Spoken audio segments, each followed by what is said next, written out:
평범한 주말 캠핑이 생과 사의 갈림길로 변하는 일을 겪어보신 분이 계신가요? 어머나 사연입니다. 여러분, 혹시 자연이 단 몇 시간 만에 살인자로 변할 수 있다는 걸 아시나요? 오늘 들려드릴 이야기는 한 가족이 죽음의 문턱에서 기적적으로 살아남은 사연입니다. 그날 밤, 캠핑장에서 모닥불을 피우며 웃고 있던 평범한 가족. 하지만 그들은 몰랐습니다. 바로 그 순간, 거대한 죽음의 그림자가 그들을 향해 달려오고 있다는 것을. 재수 씨, 애들만 데리고 도망치세요. 지금 당장. 한 통의 전화. 그 전화가 없었다면 이들은 지금 이 세상에 없을지도 모릅니다. 과연 무슨 일이 벌어진 걸까요? 왜 급작스럽게 도망쳐야 했을까요? 그리고 무슨 일이 일어났던 것일까요? 오늘 이야기는 여러분의 목숨도 구할 수 있는 소중한 경험담이 될 거예요.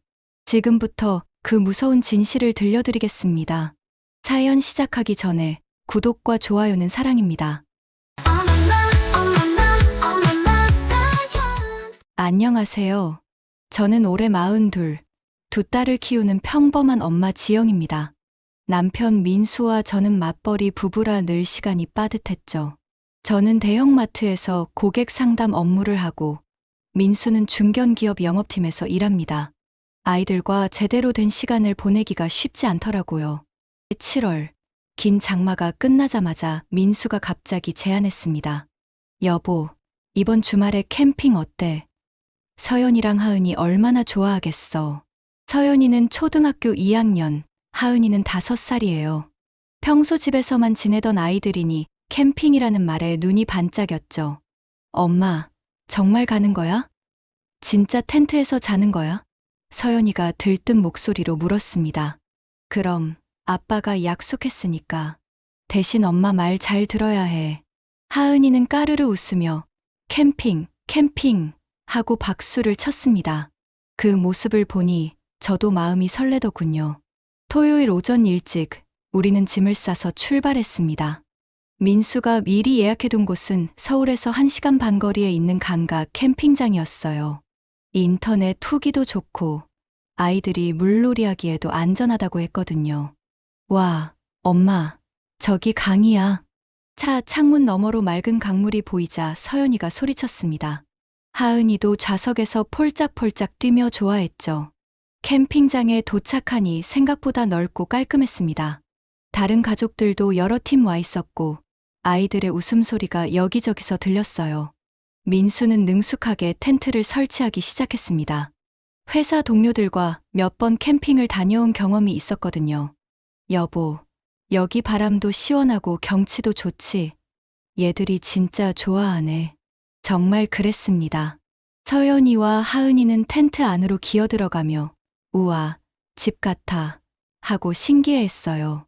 저도 한동안은 그 평화로운 분위기에 취해 있었습니다. 여름 장마가 끝나서 그런지 하늘은 유난히 파랗고 강바람은 조금 눅눅했지만 시원했거든요. 하지만 텐트를 치고 의자를 펼치면서 제 시선이 자꾸 한 곳으로 향했습니다. 바로 강둑이었어요. 강가 제방에 이상하게 금이 간 것 같은 흔적들이 보였거든요.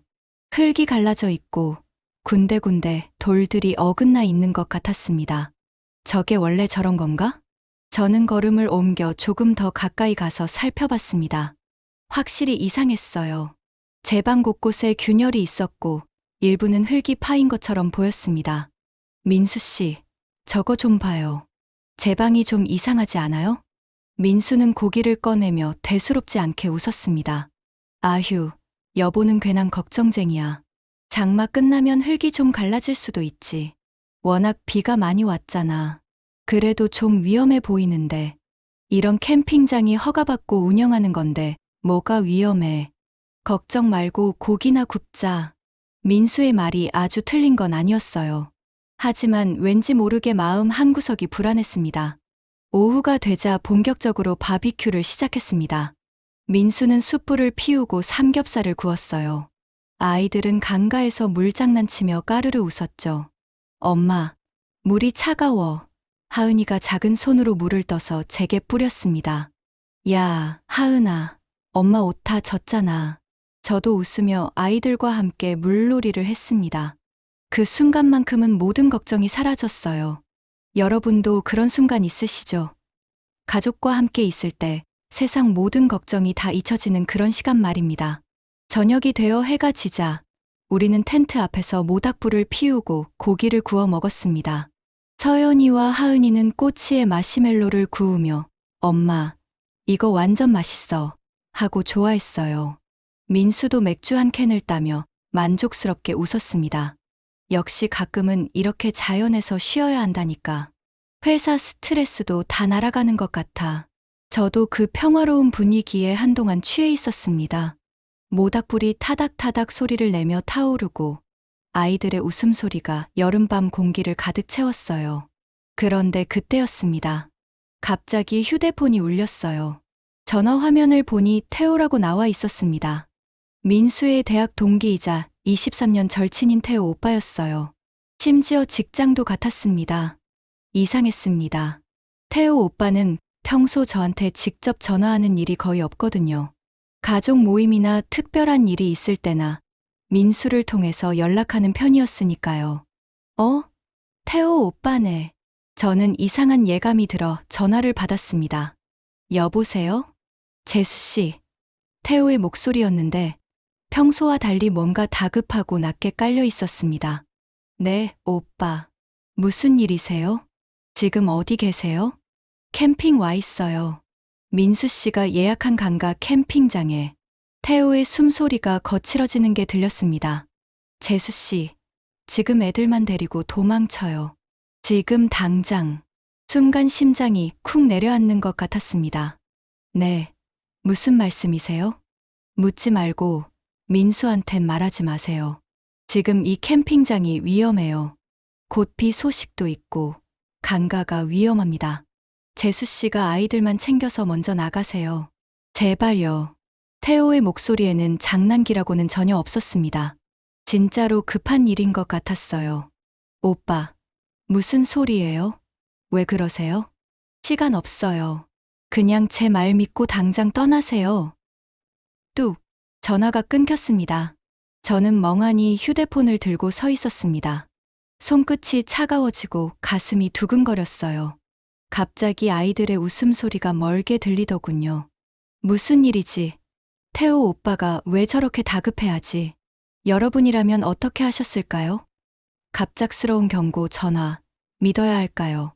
아니면 그냥 넘겨야 할까요? 모닥불 앞에서 즐겁게 마시멜로를 구우며 웃고 있는 아이들을 보니 갑자기 가슴이 답답해졌습니다. 태호 오빠의 전화가 머릿속에서 계속 맴돌았습니다. 재수씨, 애들만 데리고 당장 그 캠핑장을 떠나요.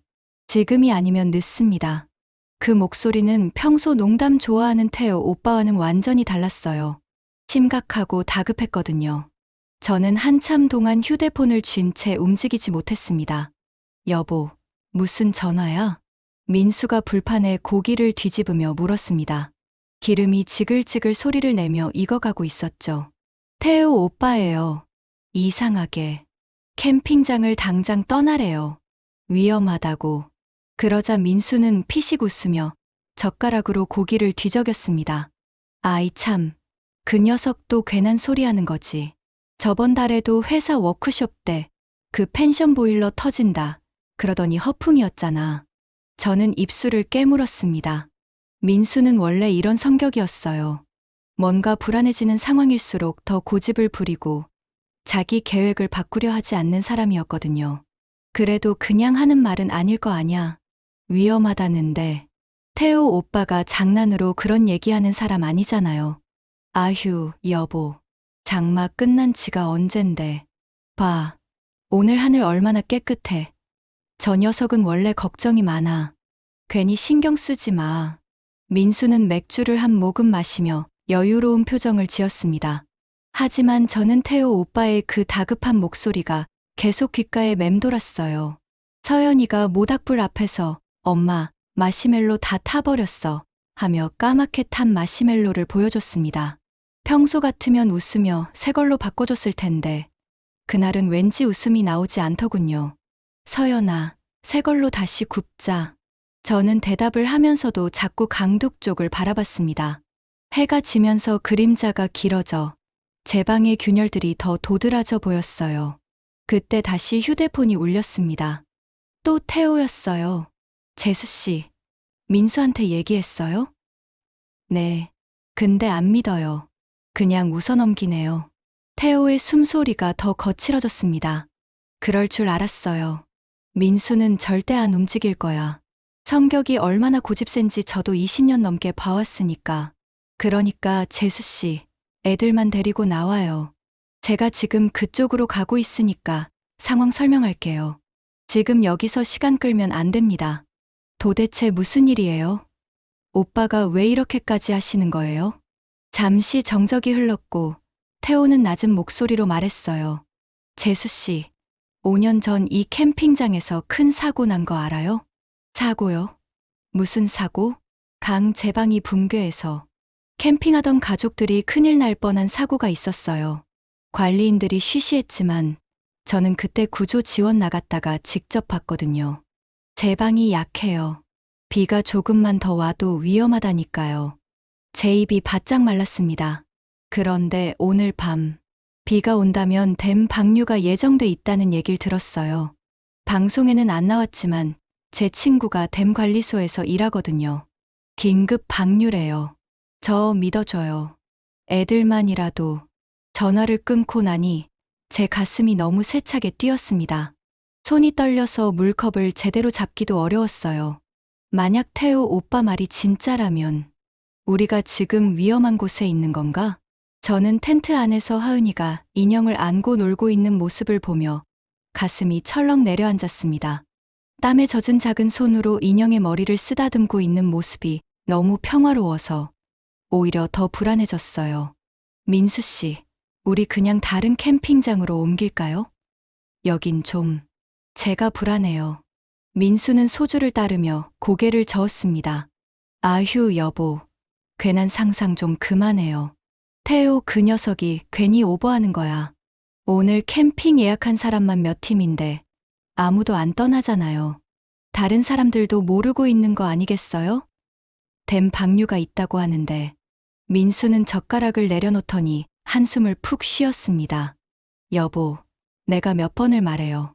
댐 방류면 뉴스에 다 나와요. 재난 문자도 오고. 내가 괜히 겁쟁이에요? 우리 아이들한테 좋은 추억 만들어주자고 온 건데 왜 자꾸 분위기를 이상하게 만들어요? 저는 더 이상 말을 꺼낼 수 없었습니다. 민수 특유의 그 단호한 말투 앞에서는 제 불안감이 마치 과민 반응처럼 느껴졌거든요. 하지만 정말 속은 불안했어요. 여러분도 그런 경험 있으시죠? 남편은 괜찮다고 하는데 엄마로서의 직감이 계속 경고를 보낼 때 말입니다. 그때 하늘에서 빗방울 몇 개가 떨어졌어요. 비가 오나? 하늘을 올려다보니 저 멀리 서쪽 하늘에 검은 먹구름이 몰려오고 있었습니다. 오후만 해도 파랬던 하늘이 어느새 회색빛으로 변해가고 있었어요. 비 온다. 서연이가 손바닥을 하늘로 뻗으며 말했습니다. 민수는 조금 오다가 그칠 거야 하고 대수롭지 않게 말했지만 저는 왠지 모르게 심장이 더 빨리 뛰었습니다. 아이들이 잠든 뒤 저는 조용히 텐트 밖으로 나와 강둑을 다시 살펴봤습니다. 해가 진 지금 랜턴 불빛으로 보니 낮에 봤던 균열들이 더 선명하게 보였어요. 강물도 낮보다 조금 더 불어나 있는 것 같았고 강가에 박힌 나무 가지들이 물살에 흔들리고 있었습니다. 무엇보다 신경 쓰이는 건 소리였어요. 멀리서 쿵, 쿵 하는 규칙적인 소리가 들렸거든요. 마치 거대한 기계가 움직이는 것 같은. 혹시 이게 댐에서 나는 소리인가? 섬뜩한 생각이 머리를 스쳤습니다. 저는 다시 태호에게 전화를 걸었어요. 오빠, 지금 강물이 조금 이상해요. 소리도 들리고. 태호의 목소리가 더 다급해졌습니다. 재수 씨, 제발 아이들 데리고 당장 나와요. 지금이면 아직 길 막히기 전에 나올 수 있어요. 민수는 제가 직접 가서 설득할게요. 재수 씨, 아이들부터 챙기세요. 제발요. 그 간절한 목소리를 듣고 나니 저는 더 이상 망설일 수 없었습니다. 뭐가 됐든 아이들만큼은 안전해야 해. 민수 씨가 화를 내도 좋으니까. 저는 텐트 안에 들어가 아이들의 이불을 정리하며 마음을 굳혔습니다.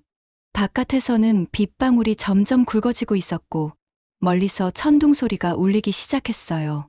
서연이가 잠꼬대로 엄마 하고 부르는 소리에 제 가슴이 더욱 조급해졌습니다. 내가 엄마니까 내가 지켜야 해. 그날 밤 11시쯤 텐트 안은 고요했지만 제 마음은 폭풍처럼 요동쳤습니다. 아이들은 모닥불 냄새가 스며든 이불 속에서 깊이 잠들어 있었어요. 서연이는 작은 팔베개를 끼고 하은이는 늘 안고 자는 토끼 인형을 꼭 껴안고 있었죠. 그 평화로운 모습을 보니 가슴이 더욱 조급해졌습니다. 태호 오빠 말이 사실이면 여기 있으면 안 돼. 늦기 전에 떠나야 해. 저는 조용히 차 열쇠를 집어들었어요. 아이들만이라도 먼저 차에 태워야겠다는 생각뿐이었거든요. 여러분이라면 어떻게 하셨을까요? 남편의 고집을 꺾는 게 더 어려우셨을까요? 아니면 아이들의 안전이 더 급하셨을까요? 저는 서연이의 어깨를 살짝 흔들며 속삭였습니다. 서연아, 일어나. 엄마랑 차에 가서 자자. 엄마? 왜요? 서연이가 잠에 취한 목소리로 물었어요. 그냥 차에서 자는 게 더 편할 것 같아서. 하은이도 눈을 비비며 일어났습니다. 다행히 아이들은 졸린 상태라 별 질문 없이 따라 나왔어요. 그런데 텐트 밖으로 나오는 순간 뒤에서 민수의 목소리가 들렸습니다. 뭐 하는 거야, 여보? 이 밤에 어디 가는 거야? 깜짝 놀라 뒤를 돌아보니 민수가 팔짱을 끼고 텐트 입구에 서 있었어요. 얼굴에는 당황스러움과 짜증이 뒤섞여 있었죠. 나 그냥 아이들이 좀 불안해해서 차에서 재우려고요. 불안해한다고? 얘들 잘만 자고 있었잖아. 여보, 제발 좀 진정해요. 태호 녀석 전화 한 통에 이렇게 예민해질 거예요? 민수의 목소리가 점점 날카로워졌습니다. 평소 민수는 한번 계획을 세우면 웬만해서는 바꾸지 않는 성격이었거든요. 특히 돈 들여서 예약한 일이라면 더더욱이요. 아니에요, 민수 씨. 그냥 나쁜 예감이 들어요. 오늘 밤 비가 올 것 같고 강물도 이상하고. 예감, 여보, 예감 가지고 밤중에 애들을 데리고 나가겠다는 거예요? 그게 더 위험해요. 민수의 말이 아주 틀린 건 아니었어요. 하지만 제 본능은 자꾸 경고를 보내고 있었습니다. 마치 엄마만이 느낄 수 있는 그런 직감 말이죠. 그때 갑자기 천둥이 크게 울렸습니다. 놀란 아이들이 엄마 하고 잠에서 깼어요. 하은이는 울먹이며 제 품에 안겼죠. 봐요. 애들 다 깨잖아요. 여보, 지금 움직이는 건 무리예요. 민수는 저를 설득하려 했지만 창밖으로 번쩍이는 번개와 점점 굵어지는 빗방울을 보니 도저히 가만히 있을 수 없었습니다. 빗방울이 텐트 천장을 톡톡톡 두드리더니 주르르르 하는 소리로 바뀌었어요. 갑자기 바람도 거세졌죠. 민수 씨, 제발. 아이들만이라도 먼저 차에 태워요. 뭐가 됐든 안전한 데로 옮기는 게 낫잖아요. 됐어요. 괜히 태호 말에 휘둘리지 마요. 비 좀 온다고 뭐 어때요. 민수는 여전히 고집을 꺾지 않았습니다. 민수 씨, 당신은 남자니까 괜찮을지 몰라도 난 엄마예요. 우리 아이들 지켜야 해요. 그게 나한테 제일 중요해요. 저는 민수를 뒤로 하고 서연이와 하은이의 손을 잡았습니다. 빗줄기가 점점 거세지고 있었어요. 바람은 텐트를 휘청거리게 만들었죠. 엄마, 무서워. 서연이가 제 손을 꼭 잡으며 속삭였습니다. 괜찮아. 엄마가 지켜줄게. 조금만 참자. 차까지는 불과 20m 정도였는데 그 짧은 거리가 왜 그렇게 멀게 느껴지던지요.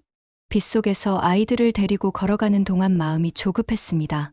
차 문을 열고 아이들을 뒷좌석에 태우는 그 순간 뒤에서 민수의 목소리가 들렸어요. 지영아, 그렇게까지 해야겠어. 진짜 오버하는 거 아냐? 민수는 젖은 우비를 입고 뛰어왔습니다. 얼굴에는 짜증과 걱정이 뒤섞여 있었어요. 미안하지만 난 그냥 못 있어요. 아이들부터 안전한 곳으로 데려갈 거예요. 태호가 무슨 특별한 사람이라고. 걔 말만 듣고 이렇게 난리를 쳐. 태호 오빠가 아니었으면 우리 지금 이 강이 위험한 줄도 몰랐을 거예요. 저는 떨리는 손으로 시동을 걸었습니다. 엔진이 돌아가는 소리와 함께 헤드라이트가 켜졌어요. 그 불빛 속으로 빗줄기가 하얗게 쏟아지는 게 보였죠. 민수는 한동안 빗속에서 말없이 서 있다가 어쩔 수 없다는 듯 한숨을 쉬며 차에 탔습니다. 알았어. 내가 운전할게. 대신 내일 아침에 아무 일 없으면 너 진짜 태호한테 한마디 해야 한다. 그래요. 아무 일 없으면 그게 제일 좋은 거죠.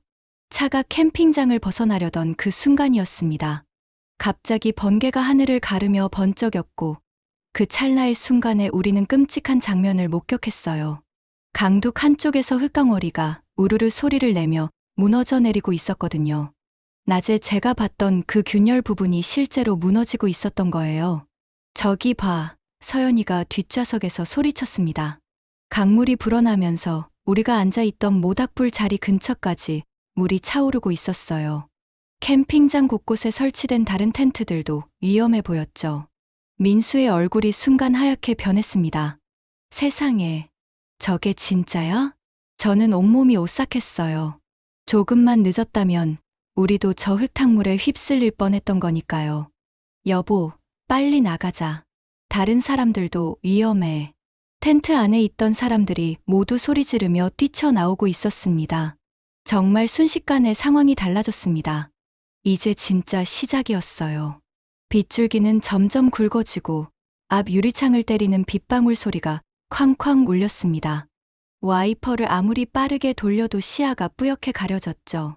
민수는 운전대를 꽉 잡고 있었는데 손등에 핏줄이 퍼렇게 붉어져 보일 정도였어요. 이 비, 언제 그치려나. 진짜 이렇게까지 될 줄은 몰랐네. 민수의 목소리에는 이제 후회가 섞여 있었습니다. 아까까지만 해도 태호를 무시하던 것과는 완전히 달랐거든요. 저는 말없이 뒷좌석 아이들을 돌아봤어요.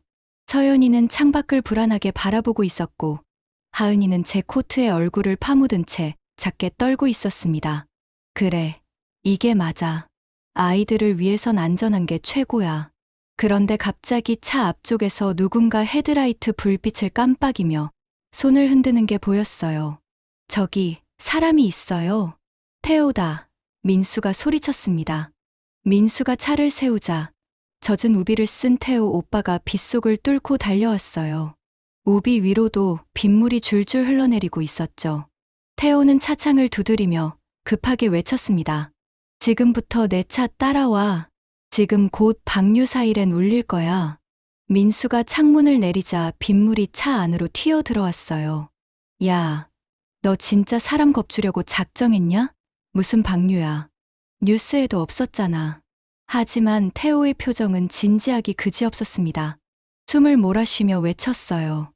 민수야, 이번 방류는 긴급이라서 언론에 안 나왔어. 댐 관리소에서 근무하는 후배한테 연락받았다고. 30분 안에 수위가 미친 듯이 올라간다. 저는 민수의 눈치를 보지 않고 바로 문을 열고 나갔습니다. 빗속에 선이 온몸이 순식간에 젖더군요. 오빠, 진짜 그런 거예요? 태호는 제 팔을 잡으며 간절하게 고개를 끄덕였어요. 재수씨, 5년 전 사고 기억나죠? 그때도 사람들 아무도 몰랐어요.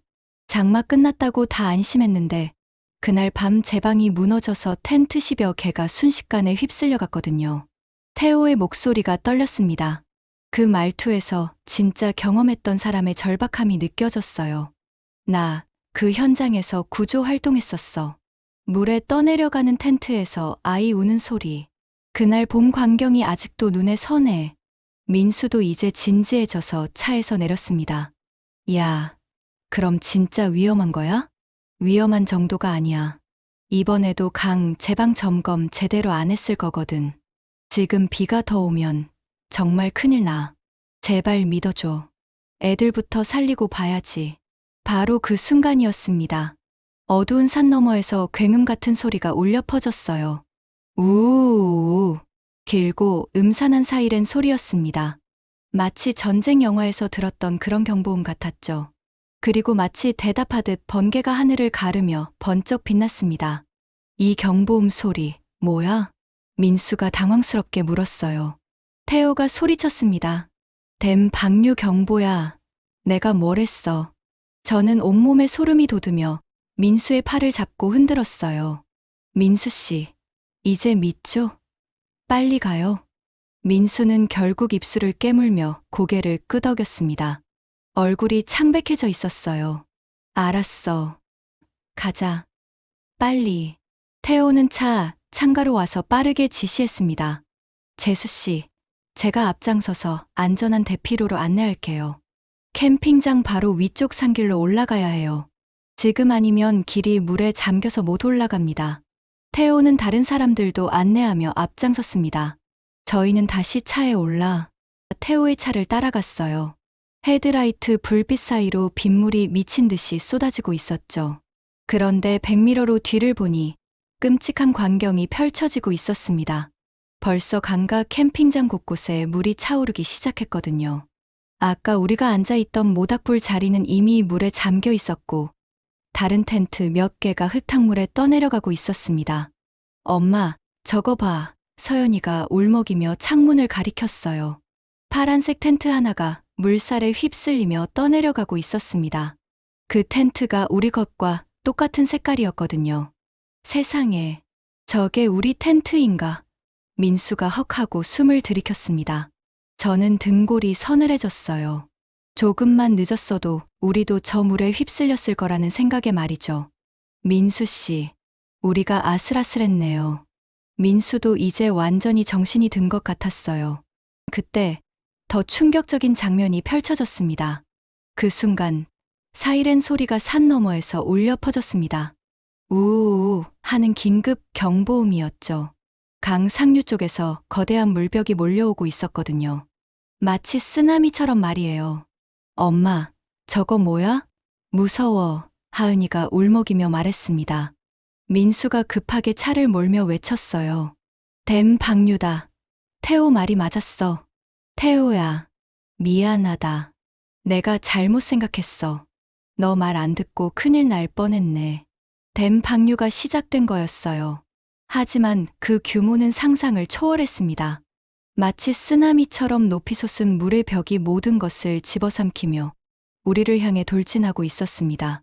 순식간에 텐트들이 종이처럼 찢어지고 캠핑 의자와 테이블들이 나뭇가지처럼 부서지며 떠내려갔습니다. 불과 몇 초 전까지 평화롭던 캠핑장이 지옥으로 변하는 모습이었어요. 아이들은 그 참혹한 장면을 참아 볼 수 없었는지 제품에 고개를 파묻고 온몸을 떨고 있었습니다.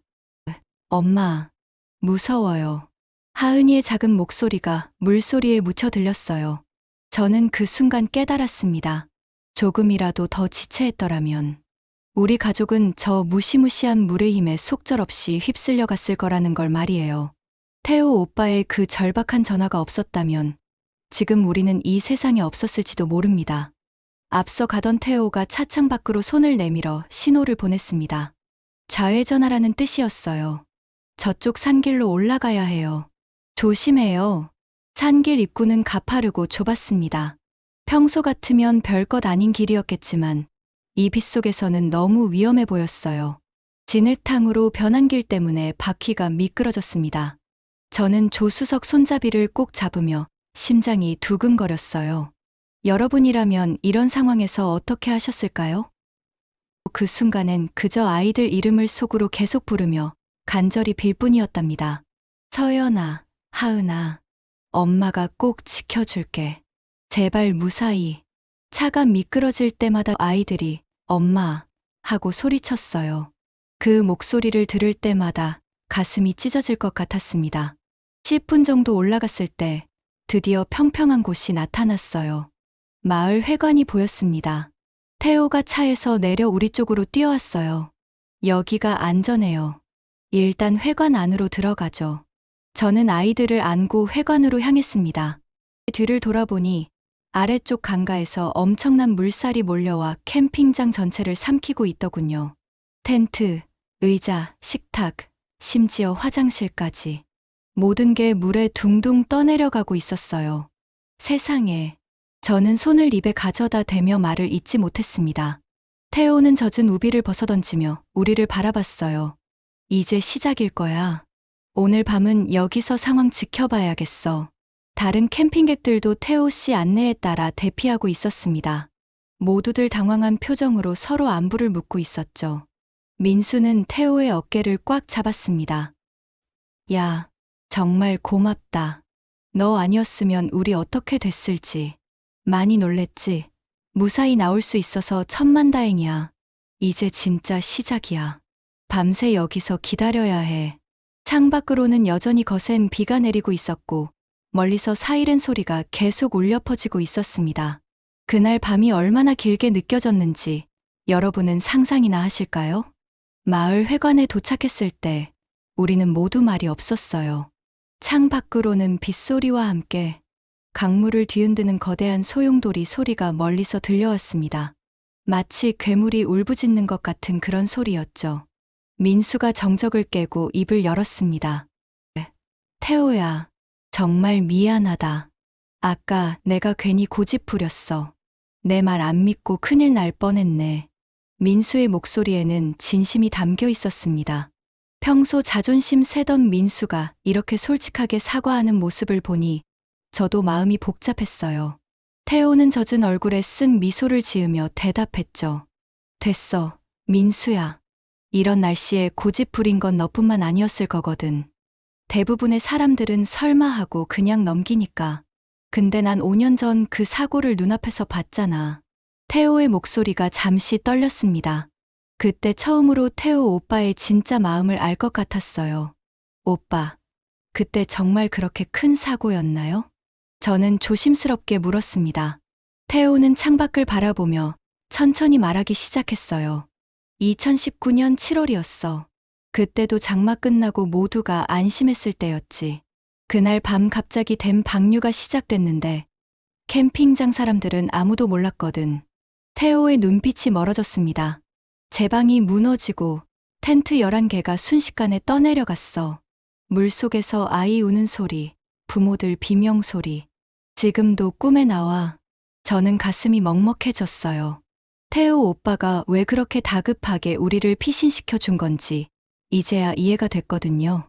그때 5가족이 목숨을 잃을 뻔했어요. 다행히 구조했지만 그중 한 아이는 폐렴으로 1달 넘게 병원에 있었다니까. 민수는 고개를 떨군 채 한숨을 내쉬었어요. 내가 괜히 안일하게 생각했네. 내가 왜 그렇게 다급했는지 이제 알겠다. 우리가 캠핑을 즐기는 건 좋은데 자연을 얕보면 안 되거든. 한순간에 상황이 완전히 바뀌어버리니까. 태호는 민수의 어깨를 가볍게 치며 말했습니다. 오늘 너희가 조금이라도 늦었으면. 말을 끝맺지 못한 태호의 눈빛은 진지했어요. 아이들은 피곤했는지 잠이 들었습니다. 저는 담요로 아이들을 덮어주며 속으로 안도했죠. 맞아. 아이들만이라도 지켜야 해. 어떤 일이 있어도. 지영아, 내가 맞았어. 난 괜히 자존심 부려서. 내가 얼마나 불안했을지 생각도 못했네. 저는 미소를 지었지만 눈가가 조금 시큰거렸습니다. 저도 확신은 없었어요. 그냥 엄마로서 나쁜 예감이 너무 강했거든요. 앞으로는 내 말 먼저 들을게. 아이들 안전이 제일이지. 한 아주머니가 저희를 보며 말했어요. 저희 텐트가 떠내려가는 걸 보고 겨우 도망쳤어요. 저희도 위험할 뻔했어요. 다행히 미리 나와서. 민수는 태호를 보며 진심 어린 눈빛을 보냈습니다. 태호야, 너 아니었으면 우리 지금 어떻게 됐을지 정말 모르겠다. 진짜 고마워. 친구끼리 당연한 거지. 재수 씨가 바로 믿어준 게 다행이야. 민수는 날 안 믿을 거라 생각했거든. 저는 그 말을 듣고 민수를 바라봤어요. 민수는 멋쩍게 고개를 긁적였죠. 내가 원래 태호 말을 잘 안 믿는 스타일이잖아. 오늘부터는 좀 고쳐야겠다. 회관 창밖을 보니 빗줄기가 여전히 거세게 내리고 있었어요. 번개가 밤하늘을 가르며 회관 안을 환하게 비췄습니다. 저는 두 아이를 꼭 안으며 속으로 다짐했어요.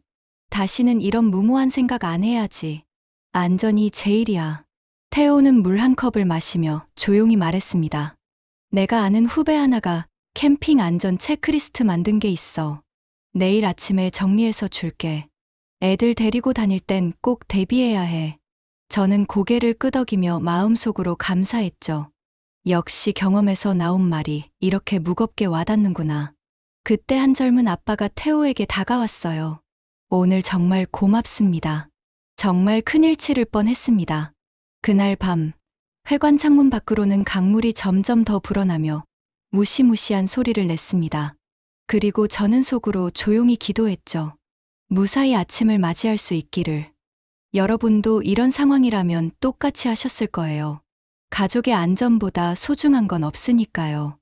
마을 회관 안은 긴장된 공기로 가득했어요. 밖에서는 거센 빗소리와 함께 강물이 돌을 때리는 굉음이 들렸죠. 유리창을 두드리는 빗방울 소리만으로도 심장이 쿵쿵 울릴 정도였습니다. 시계를 보니 밤 12시가 넘어가고 있었어요. 무서웠는지 아이들이 눈을 뜨더군요. 서연이는 무릎을 끌어안고 창밖을 쳐다보며 불안해했고, 하은이는 제 품에 안겨 작은 목소리로 물었죠. 엄마, 우리 집에 못 가는 거야? 저는 아이 머리를 쓰다듬으며 말했어요. 괜찮아. 조금만 기다리면 돼. 아침이 되면 다시 집에 갈 거거든. 정말이야? 그럼 엄마가 지켜줄게. 민수는 어색하게 서연 옆에 앉아 작은 손을 꼭 잡았습니다. 아빠도 여기 있잖아. 걱정 마. 서연은 눈을 끔뻑이며 조용히 고개를 끄덕였어요. 그 작은 행동에 제 가슴이 조금 놓였습니다. 그때 관리소 직원이 들어왔어요. 그는 젖은 모자를 벗으며 다급한 목소리로 말했습니다. 방금 댐에서 추가 방류를 시작했답니다. 지금 강수위가 빠르게 오르고 있어요. 다들 오늘 밤은 절대 밖에 나가지 마시고 대비 물품 준비하세요. 사람들은 웅성거렸어요. 아까보다 상황이 더 심각해진 것 같았거든요. 태호가 저희 쪽으로 다가왔습니다. 지영 씨, 애들 담요랑 물 좀 챙겨둘게요. 이런 상황에서는 혹시 모를 정전이나 긴급 대피에 대비해야 해요. 태호는 가방에서 작은 랜턴과 보조 배터리를 꺼내며 말했죠. 항상 캠핑이나 야외 활동 갈 땐 이 세 가지가 꼭 필요해요. 랜턴, 물, 간단한 응급약. 모르고 가면 큰일 날 수도 있거든요. 저는 그 말을 들으며 다시금 고개를 끄덕였어요. 정말 맞는 말이야. 평소엔 대충 넘기던 것들이 이렇게 중요한 줄 몰랐네. 민수도 태호의 설명을 듣더니 무거운 표정으로 대답했어요. 다음부터는 나도 준비 철저히 할게. 오늘 같은 날씨에 괜히 안일하게 생각했어. 미안하다. 태호는 짧게 웃으며 말했습니다. 사과할 일은 없어. 중요한 건 다 같이 무사한 거니까. 회관 한편에서 다른 가족들도 태호의 조언을 듣고 있었어요. 한 아버지가 물었습니다. 그럼 캠핑 갈 때 뭘 제일 먼저 확인해야 하나요? 태호는 진지하게 대답했죠. 첫째, 날씨 예보부터 꼼꼼히 봐야 해요. 특히 감각 캠핑은 상류 지역 강수량까지 확인하는 게 좋아요. 둘째, 댐 방류 일정이 있는지 미리 알아보세요. 댐 방류 일정은 어디서 확인하나요? 댐 관리공단 홈페이지나 수자원공사에서 공지해요. 요즘은 앱도 있어요. 태호는 자신의 휴대폰을 꺼내 보여주며 계속 설명했어요. 셋째, 캠핑장 도착하면 제방 상태부터 살펴보세요. 균열이나 침식된 부분이 있으면 그 근처는 피하는 게 좋아요. 저는 낮에 제가 봤던 그 균열들을 떠올리며 소름이 돋았어요. 정말 위험한 신호였던 거네요. 그리고 비상시 대피로도 미리 확인해 두세요. 오늘 우리처럼 급하게 움직일 때는 길을 헤매면 안 되거든요. 한 아주머니가 끼어들어 물었습니다. 그럼 아이들 데리고 갈 때는 뭘 더 준비해야 하나요? 태호는 저를 보며 대답했어요. 아이들용 구명조끼는 필수예요. 그리고 휴대용 랜턴, 휘슬, 간단한 응급약품도 꼭 챙기세요. 구명조끼요? 캠핑인데도요? 감각 캠핑이면 당연히 필요해요. 어른들도 마찬가지고요. 물놀이 안 해도 비상시를 대비해야 하니까요. 여러분도 아시겠지만 이런 건 평소에 생각 안 하고 지나치기 쉽죠. 한참 뒤 회관 안전등이 깜빡거리며 꺼질 뻔했어요. 순간 사람들은 놀라 숨을 죽였습니다. 정전이 될 수도 있어요. 랜턴 있으신 분은 준비하세요. 관리 직원이 안내했어요. 저는 아이들을 더 꼭 안았습니다. 엄마, 무서워. 하은이의 목소리가 떨렸어요. 괜찮아. 엄마 여기 있잖아. 무서울 때는 눈 감고 깊게 숨 쉬자. 알았지? 아이들은 제품에 파묻히며 작게 고개를 끄덕였어요. 태호는 랜턴을 켜며 말했습니다. 이런 상황에서는 패닉 상태가 제일 위험해요. 침착하게 대응하는 게 중요하죠.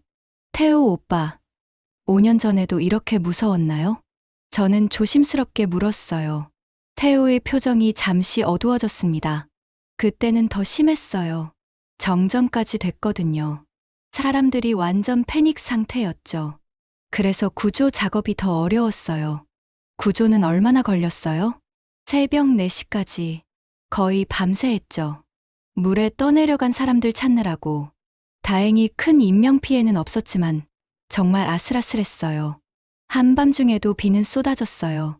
멀리서 사이렌이 몇 차례 더 울렸고 그때마다 제 심장은 철렁 내려앉았답니다. 하지만 태호와 민수 그리고 다른 사람들과 함께 있으니 이상하게 마음 한구석이 든든했어요. 그래, 이렇게 서로 지켜주는 사람이 있다는 게 얼마나 큰 힘인지 몰라. 새벽 2시쯤 아이들이 겨우 잠들었어요. 저는 담요를 덮어주며 속으로 다짐했습니다. 다시는 안전을 가볍게 여기지 않겠어. 오늘 이 기억을 평생 잊지 않을 거야. 아침이 되면 강가가 어떤 모습일지 상상조차 할 수 없었지만 저는 마음속으로 간절히 빌었어요. 제발 더 이상 피해가 없기를. 새벽 5시 회관 창문 너머로 희미한 빛이 들어왔어요. 밤새 내리던 폭우가 잠시 그쳤지만 공기 속엔 흙냄새와 물비린내가 짙게 배어 있었습니다. 저는 아이들이 깰까봐 조심스럽게 담요를 덮어주며 일어났어요. 서연이와 하은이는 여전히 깊은 잠에 빠져 있었죠. 어젯밤의 충격과 피로 때문인지 평소보다 더 깊게 자고 있었거든요. 여보, 우리 밖에 나가서 상황 좀 볼까? 민수가 조심스레 물었어요. 목소리가 쉬어 있었습니다. 저는 고개를 끄덕였죠. 태호도 이미 우비를 걸치고 밖으로 나설 채비를 하고 있었어요. 애들은 제가 좀 봐드릴게요. 옆에 있던 아주머니가 친절하게 말씀해 주셨습니다. 같은 처지에 있다 보니 서로 도와주게 되더라고요. 회관 앞에 서자 우리는 한동안 말을 잃었어요. 정말 충격적인 광경이었습니다. 밤새 쏟아진 물로 강가 캠핑장은 완전히 사라져 있었거든요. 우리가 앉아 모닥불을 피우던 자리, 아이들이 뛰놀던 텐트 자리는 이미 흙탕물과 부서진 나무 조각, 캠핑 장비가 뒤엉킨 채 강물 위에 떠다니고 있었죠. 저기 봐. 저거 우리 텐트 아니야? 민수가 떨리는 손가락으로 강물 위를 가리켰어요. 파란색 텐트 한쪽이 찢어진 채 하류로 떠내려가고 있었습니다. 우리가 어젯밤에 잤어야 할 바로 그 텐트였어요. 그 순간 제 온몸에 소름이 돋았습니다.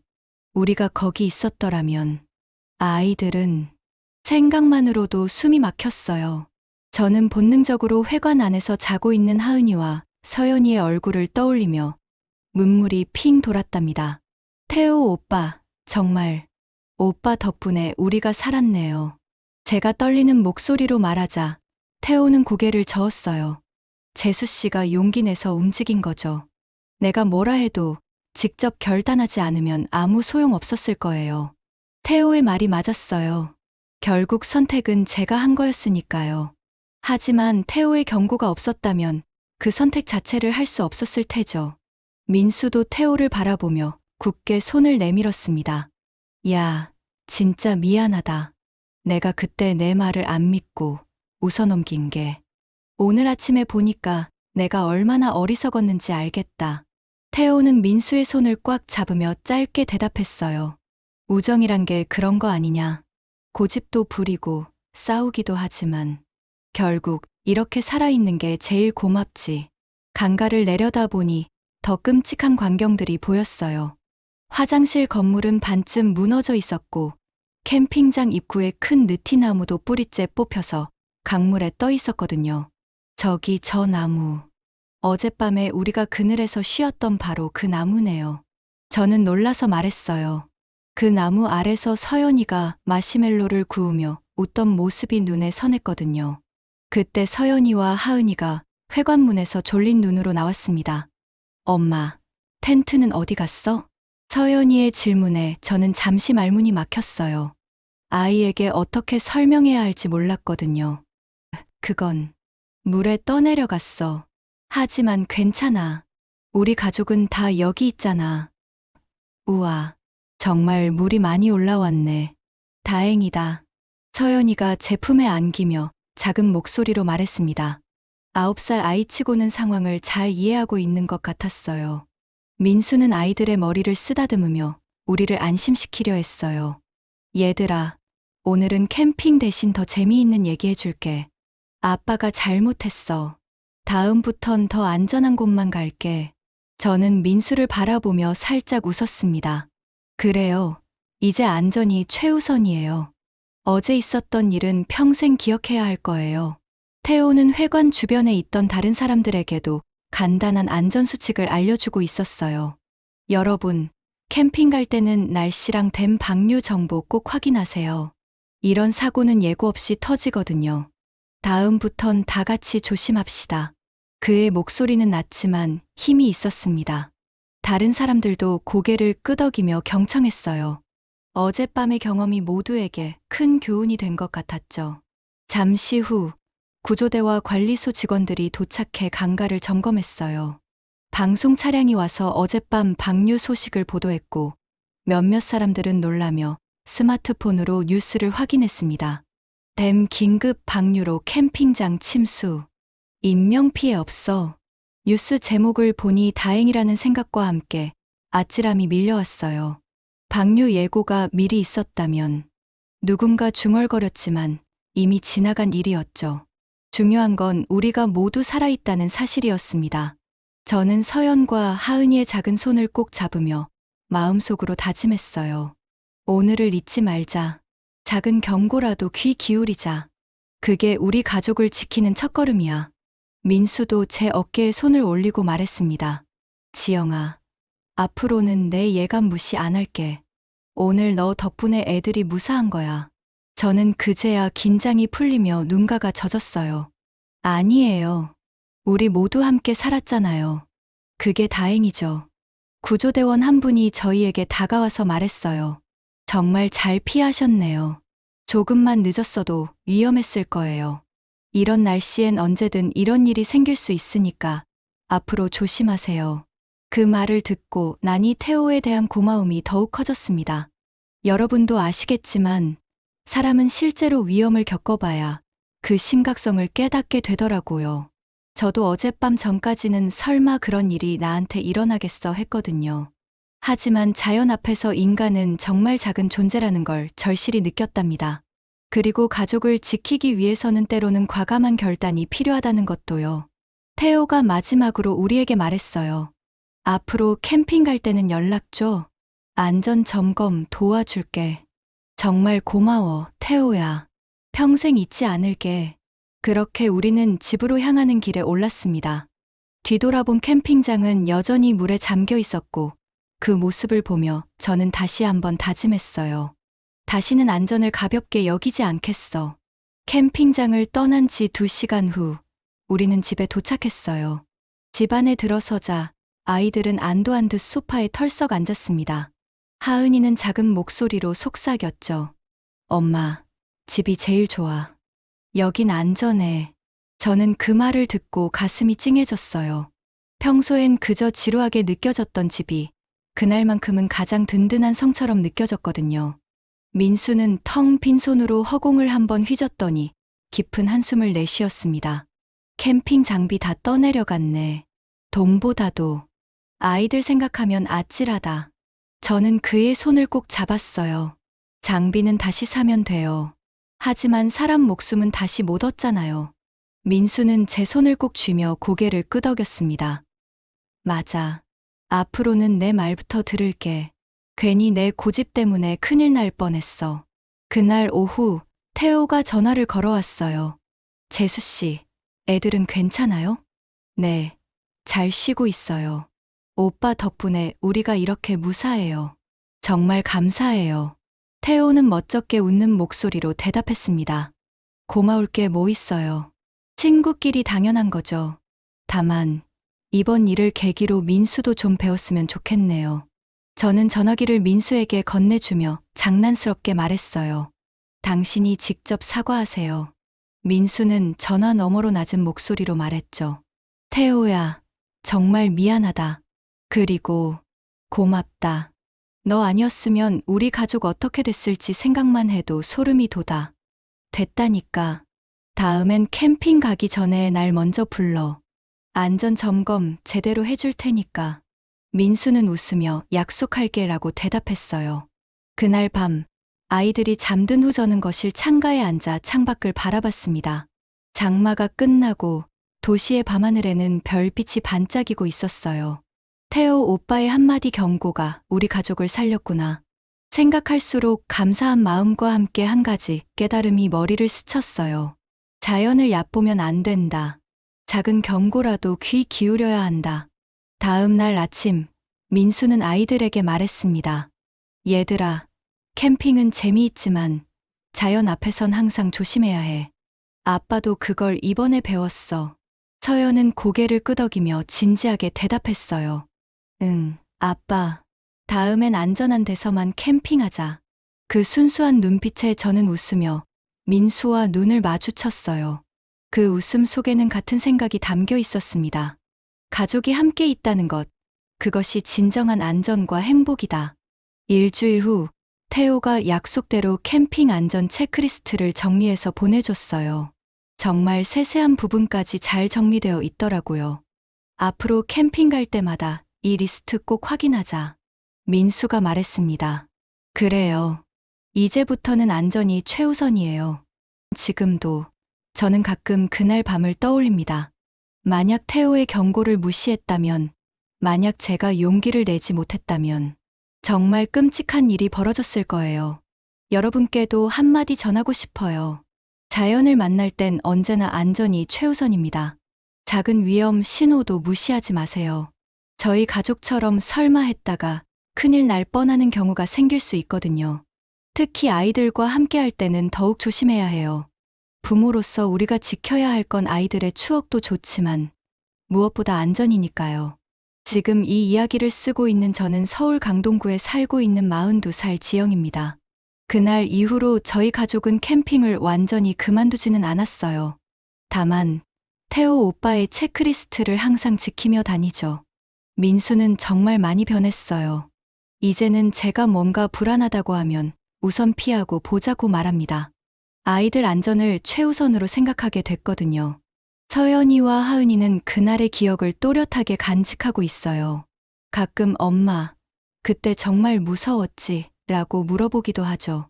하지만 그 경험이 아이들에게도 좋은 교훈이 된 것 같아요.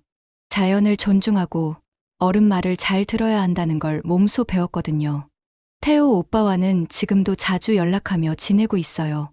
가족 같은 친구가 있다는 게 정말 감사하죠.